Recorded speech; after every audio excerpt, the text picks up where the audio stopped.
New Zealand is not Russia, but I'll share what happened in Russia, where in 2012, the Russian government demanded that all banks started doing know your customer, right? So that's like identity verification. So when you're signing up for a bank account, or if you have a bank account, the bank would scan your face and it would scan your legal identity. It would get that together. This is very important. I'll repeat it again. The danger happens when you combine your biometric identity with your legal identity. So the banks were doing that as a process for their verification.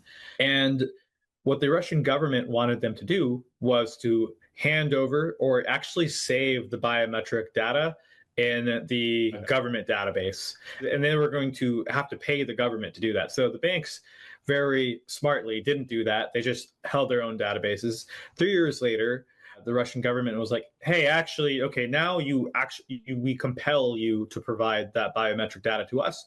And they did, and then it became the basis for their digital ID. So unfortunately, this is a side channel to getting that information. And if you look at the organizations that are funding this throughout the world, it is the World Bank. It is banks that are a major part of the development of pilot programs. So they will be one of the first. There's no doubt about that.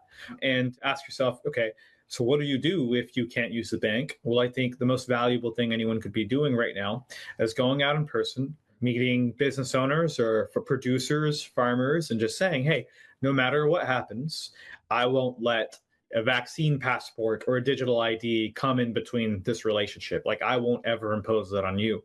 Could I ask you to do the same for me? And just with that handshake, doing that enough times over with enough people in your community, that's very valuable at this point.